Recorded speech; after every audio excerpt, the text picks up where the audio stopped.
سيد المرسلين خاتم النبيين شفيع المسلمين رحمة للعالمين مراد المشتاقين شمس العارفين سراج السالكين وعلى آله الطيبين وأصحابه الطاهرين وعلى جميع أمة المسلمين المؤمنين إلى يوم الدين. أما بعد فأعوذ بالله من الشيطان الرجيم. بسم الله الرحمن الرحيم. ألا إن أولياء الله لا خوف عليهم ولا هم يحزنون. صدق الله العلي العظيم. قال الله تعالى وتبارك في القرآن المجيد والفرقان الحميد في شان حبيبه مخبرا وآمرا إن الله وملائكته يصلون على النبي يا أيها الذين آمنوا صلوا عليه وسلموا تسليما. اللهم صل على سيدنا ومولانا محمد وعلى آل سيدنا ومولانا محمد وبارك وسلم عليه. الصلاة والسلام عليك يا سيدي يا رسول الله وعلى آلك وأصحابك يا سيدي يا حبيب الله. واجب التعظیم و تکریم شہزادہ مقدس اعظم الدین حضرت علامہ سید محمد ہاشمی میاں دامت برکاتہم القدسیہ، سادات اعزام، علماء کرام، معزز سامعین، خداوند قدوس کا کرم بار شکر ہے اور اس کا احسان عظیم ہے کہ اس نے ہم سب کو دولت ایمان کے ساتھ مالا مال فرمایا. رب ذوالجلال کی بارگاہ اقدس میں سمین قلب سے دعا ہے کہ پروردگار عالم ہمارے ایمان کی کھیتی کو سدا بہار فرمائے، اسی ایمان کے ساتھ زندگی، اسی کے بل موت عطا فرمائے اور اسی ایمان کے ساتھ پروردگار عالم قیامت کے دن ہمارا حشر فرمائے. حضرات محترم، جس طرح کہ آپ نے سماعت فرمایا کہ آج کی اس تقریب سعید کی بہت ساری نسبتیں ہیں اور اس تقریب سعید کے اندر بہت ساری عظمتیں شامل ہیں، بہت ساری رفعتیں شامل ہیں. یہ تو ممکن نہیں ہے کہ ان ساری نسبتوں کے حوالوں سے اور ساری عظمتوں کے حوالوں سے گفتگو کی جائے. میں نے ایک عظمت کا ایک گوشہ اپنی گفتگو کے لیے منتخب کیا ہے اور وہ اولیاء کرام کی عظمت ہے. قرآن حکیم فرقان مجید کا اگر مطالعہ کیا جائے تو پروردگار عالم نے اپنے چاہنے والوں کو اللہ تعالیٰ نے بڑے نام دیے، اور یہ اس لیے کہ جہاں پر محبت آتی ہے وہاں پر پھر ناموں کی کثرت آ جاتی ہے. اگر آپ تصورات میں کسی ماں کو اپنے بیٹے سے پیار کرتے ہوئے دیکھیں تو کبھی وہ چاند کہتی ہے، کبھی وہ کلی کہتی ہے، کبھی وہ پھول کہتی ہے، کبھی وہ آنکھوں کا نور کہتی ہے، کبھی وہ دل کا سرور کہتی ہے، کبھی وہ روح کا سکون کہتی ہے، کہیں وہ دل کا امن کہتی ہے، کہیں وہ اپنی آنکھوں کا چین کہتی ہے. جہاں محبت آتی ہے وہاں پر ناموں کی، وہاں پر لقبوں کی، وہاں پر صفات کی کثرت ہو جاتی ہے. اگرچہ دنیا بھر کی محبتوں کو اور جہاں بھر کی شفقتوں کو رب العالمین کی محبت کے ساتھ وہ نسبت بھی نہیں جو قطرہ کو سمندر سے ہے یا ذرہ کو صحرا سے ہے. تاہم اس سے ہمیں ایک تصور ملتا ہے کہ جن کی دل میں اللہ رب العزت کی محبت سماتی ہے اور ان کے جواب کے طور پر جن سے اللہ تعالیٰ محبت فرماتا ہے ان کو اللہ تعالیٰ بھی بہت سارے ناموں سے یاد کرتا ہے۔ خداوند قدوس کبھی ان کو اصحاب الیمین کہتا ہے، کبھی ان کو اصحاب المیمنہ کہتا ہے، کبھی ان کو عباد الرحمن کہتا ہے، کبھی ان کو اصحاب الجنہ کہتا ہے، کبھی ان کو پروردگار عالم اولیاء اللہ کے نام سے نوازتا ہے۔ اور ان تمام ناموں میں سے، ان تمام صفات میں سے، ان تمام القابات میں سے جو لقب، جو وصف، جو صفت انتہائی جامع ہے، انتہائی معنی ہے، جو منصب کی خبر بھی دیتی ہے، جو مدارج کا پتہ بھی دیتی ہے، جو منازل کی شناسائی بھی عطا کرتی ہے، جو اللہ رب العزت کے قرب اور وصول کی آگہی بھی عطا کرتی ہے، وہ لقب لفظ ولی ہے۔ پروردگار عالم نے اپنے چاہنے والوں کے لیے اور جن کو اللہ رب العزت محبت فرماتا ہے ان کو ولی کے لقب سے نوازتا ہے۔ میں نے سعادت کے لیے ایک آیہ کریمہ تلاوت کی۔ پروردگار عالم نے قرآن حکیم فرقان مجید میں ارشاد فرمایا، الا ان اولیاء اللہ لا خوف علیہم ولا هم یحزنون۔ خبردار سن لو، جو اللہ کے ولی ہیں، جو اللہ کے دوست ہیں، جو اللہ کو چاہنے والے ہیں، ان کے لیے نہ خوف ہے نہ ان کے لیے غم ہوگا۔ اولیاء کا واحد ولی ہے، اور ولی کے متعدد معانی ہیں۔ ان معانی کی تفصیل کے اندر ولایت کی ساری عظمتوں کو اللہ رب العزت نے نہا رکھ دیا ہے۔ ساری عظمتیں لفظ ولی کے اندر نظر آتی ہیں۔ لفظ ولی ہمیں یہ بھی بتلاتا ہے کہ ولی کیسے بنتا ہے۔ لفظ ولی یہ بھی بتاتا ہے کہ ولی کو کون سی منزل محبت نصیب ہوتی ہے۔ لفظ ولی یہ بھی بتاتا ہے کہ ولی کو اللہ کا کس قدر قرب حاصل ہوتا ہے۔ لفظ ولی یہ بھی بتاتا ہے کہ جو اللہ کا ولی بن جاتا ہے اللہ اس کو زمین و آسمان کا مالک بنا دیتا ہے۔ لفظ ولی یہ بھی بتاتا ہے کہ جو منزل ولایت پر فائز ہوتا ہے رب العالمین اس کو تصرف فی الکونین، دونوں جہانوں کے اندر تصرف اور قبضہ اور اختیار بھی عطا فرما دیتا ہے۔ ولی کا پہلا معنی میں توجہ چاہوں گا، میں شعلہ نوائی کی طرف نہیں آ رہا، اگر اپنے من کی بات آپ تک پہنچا سکا تو کامیاب گردانوں گا۔ ولی کا پہلا معنی فرما برداری کرنے والا ہے، پیچھے آنے والا ہے، اطاعت کرنے والا ہے، اتباع کرنے والا ہے۔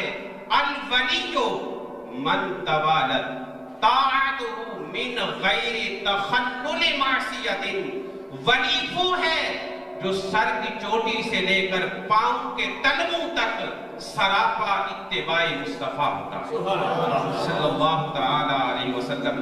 ولی وہ ہے جس کی زندگی اطاعت سے عبارت ہوتی ہے، جس کی زندگی بندگی سے عبارت ہوتی ہے، جس کی زندگی میں ایک طرف اطاعت کے کلہائے سرسبز ہوتے ہیں اور دوسری طرف تاجدار دو جہاں صلی اللہ تعالی علیہ وآلہ وسلم کی اتباع کی رنگینیاں نظر آتی ہیں۔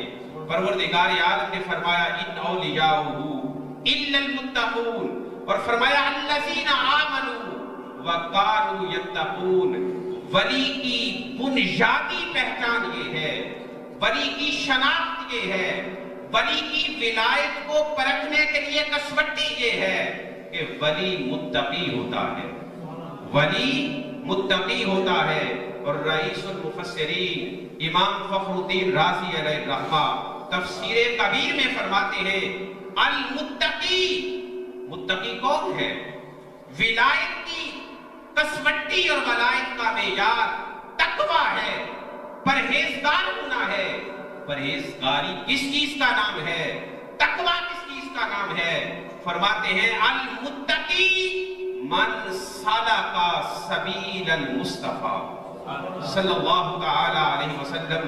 ولی وہ ہوتا ہے جس کی زندگی کے لمحہ لمحہ سے اتباع مصطفیٰ کی خوشبو نظر آتی ہے۔ اور میں ایک بات عرض کرنے لگا، الحدیقۃ الندیہ کے حوالہ سے بایزید بسطامی تیفور بن عیسیٰ جو سید الطائفہ الصوفیہ ہے، ان کا ایک قول آپ کو سنانا چاہتا ہوں، اس لیے کہ آج عقابوں کے نشیمن ضابطوں کے تصرف میں آ چکے ہیں۔ بہت سارے لوگ طریقت کے نام پر طریقت کو بدنام کر رہے ہیں اور بھولے بھالے سننے اس ملمہ کاری میں پھنس رہے ہیں۔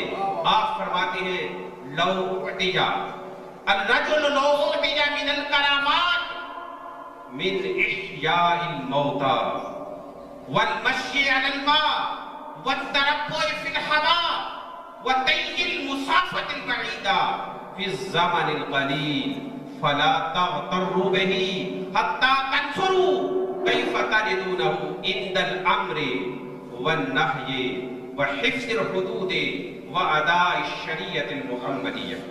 آپ فرماتے ہیں کہ اگر تم ایک شخص کو دیکھو کہ اس کو وہ یہ مقام حاصل ہے کہ وہ ہوا میں چوکڑی مار کر ترپو کے ساتھ فضا کے اندر بیٹھ جاتا ہے، کشتی کی طرح پانی کی موجوں کے اوپر چلتا ہے، یہاں تک کہ مردہ کو کہتا ہے زندہ ہو جا، وہ زندہ ہو جاتا ہے، اور لمبے لمبے فاصلے وہ قلیل وقت میں طے کرتا ہے۔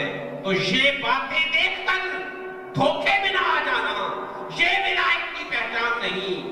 ولایت کی پہچان ادائے شریعت محمدیہ کا حفظ ہے۔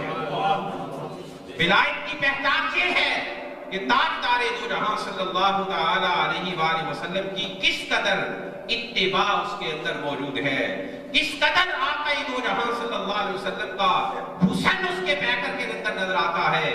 اور آپ اس کے بعد لکھتے ہیں کہ امام احمد بن حنبل علیہ الرحمہ سے پوچھا گیا کہ آپ تربوز کیوں نہیں کھاتے، آپ تربوز کیوں نہیں کھاتے؟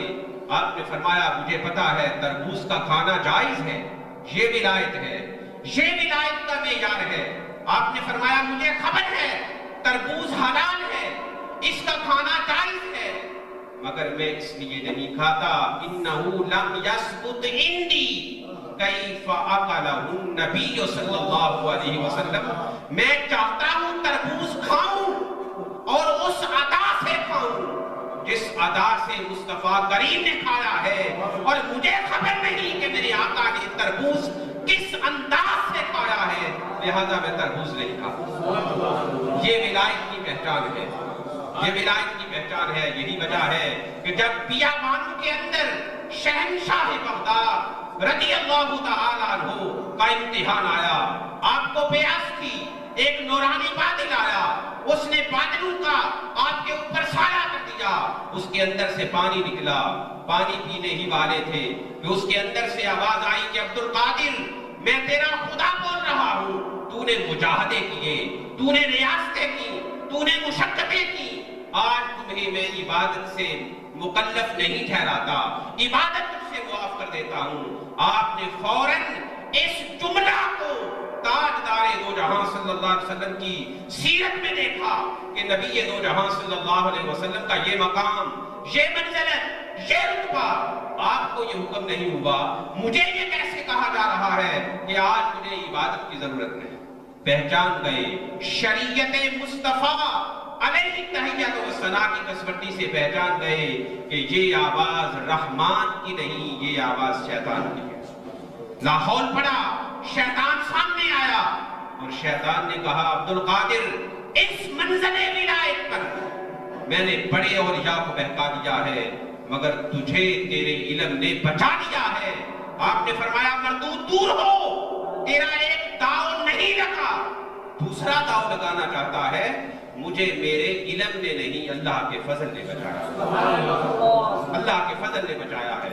اور یہی سیدنا بایزید بسطامی علیہ رحمہ فرماتے ہیں الطرق کلھا مسدودہ الا علی من اقتفى آثار الرسول صلی اللہ علیہ وسلم۔ اللہ کی طرف جانے والے سارے راستے پہ ہو چکے ہیں، بس ایک ہی راہ باقی ہے جو گنبد خضرا سے ہو کر اللہ کی طرف جائے، اور وہ تاجدار دو جہاں صلی اللہ تعالی علیہ وآلہ وسلم کی اطاعت کی راہ ہے، وہ آقا دو جہاں صلی اللہ علیہ وآلہ وسلم کی اتباع کی راہ ہے۔ ولی کا معنی محبت کرنے والا بھی ہے، ولی کا معنی محبت کرنے والا بھی ہے۔ تاجدار دو جہاں صلی اللہ علیہ وآلہ وسلم نے فرمایا علی من علی مولاہ فانا مولاہ، جس کا محبوب علی ہے اس کا محبوب میں، یا جو علی سے محبت کرتا ہے وہ مجھ سے محبت کرتا ہے۔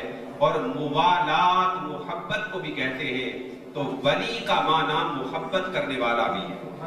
اللہ رب العزت نے قرآن حکیم فرقان مجید کے اندر ارشاد فرمایا والذین آمنوا اشد حبا للہ، کہ جو ایمان والے ہیں وہ اللہ سے ٹوٹ ٹوٹ کر محبت کرتے ہیں، ہر چیز سے بڑھ کر اللہ تعالیٰ سے محبت کرتے ہیں، یہاں تک کہ ان کی محبت ان کو دوزخ کے ڈر سے بھی بے نیاز کر دیتی ہے اور جنت کی طلب سے بھی بے نیاز کر دیتی ہے۔ ان کی محبت صرف اللہ تعالیٰ کے لیے ہوتی ہے۔ العشق نار یحرک باسم المحبوب، یعنی یقطع عن قلبہ توجہ الی غیر المحبوب فیجعلہ نسیا منسیا فیسقط عن نظر بصیرتہ نفسہ کما لا یری غیرہ۔ ولی وہ ہوتا ہے جس کے دل کے اندر عشق الہی کا بھانپڑ مچتا ہے، اور عشق الہی کی یہ آگ اللہ کے سوا ہر ایک کو جلا کر خاکستر کر دیتی ہے۔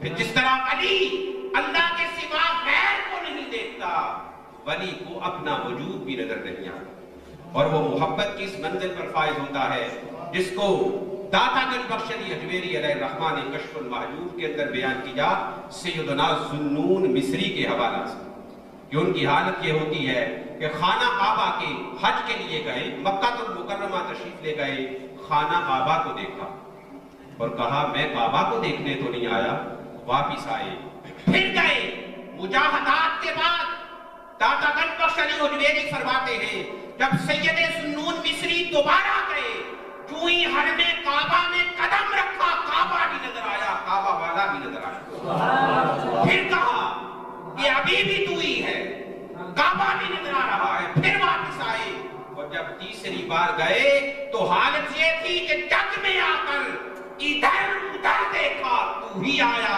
نظر ادھر دیکھا۔ سید ذوالنون مصری جدھر نظر کرتے ہیں وہاں اللہ کا جلوہ نظر آتا، کعبہ بھی نظر نہیں آتا، ہر سمت اللہ رب العزت کا جلوہ نظر آتا ہے۔ اس لیے کہ ان کی محبت دوزخ کے ڈر سے بھی نہیں ہوتی، جنت کے لالچ کے لیے بھی نہیں ہوتی، ان کی محبت خالصتاً اللہ کے لیے ہوتی ہے۔ اور جس کی محبت اللہ کے لیے ہوتی، جن کا عمل ہے بے طلب ان کی جزا کچھ اور ہے، جن کا عمل ہے بے طلب ان کی جزا کچھ اور ہے، اور ان کی جزا اللہ رب العزت کی تجلیات کا دیدار ہے۔ سیدنا ذوالنون مصری کے بارے علامہ یافی کہتے ہیں کہ حرم کعبہ میں ایک دفعہ گئے اور دیکھا کہ وہاں پر ایک شخص سو رہا ہے، اس کا بیشتر جسم جو ہے وہ برہنہ ہے، سو رہا ہے، اس کے پاس آئے، اس کا نام پوچھا، اس نے کہا انا المطلوب الذی ہربت منہ، میں کسی کا بھاگا ہوا غلام، اور اس کے دل سے اللہ اللہ کی صدا آ رہی تھی۔ آپ فرماتے ہیں اللہ اللہ کرتے ہوئے اس کی روح اس کے بدن سے نکل گئی، میں نے اپنا کپڑا اس کے اوپر ڈالا اور اس کے کفن کا سامان لینے کے لیے میں گیا، واپس آیا تو وہ بندہ وہاں پر موجود نہیں تھا۔ میں نے کہا سبحان اللہ، کون مجھ سے سبقت کر گیا کہ اس بندے کو اٹھا کر لے گیا؟ کہتے ہیں حاطف غیبی نے آواز دی کہ ذوالنون ایسا نہیں، اس بندے کو زندگی بھر شیطان تلاش کرتا رہا، شیطان کو نہیں ملا، خازن دوزخ تلاش کرتا رہا، مالک کو نہیں ملا، رضوان جنت تلاش کرتا رہا، رضوان جنت کو نہیں ملا۔ سید ذوالنون کہتے ہیں میں نے کہا وہ کدھر گیا؟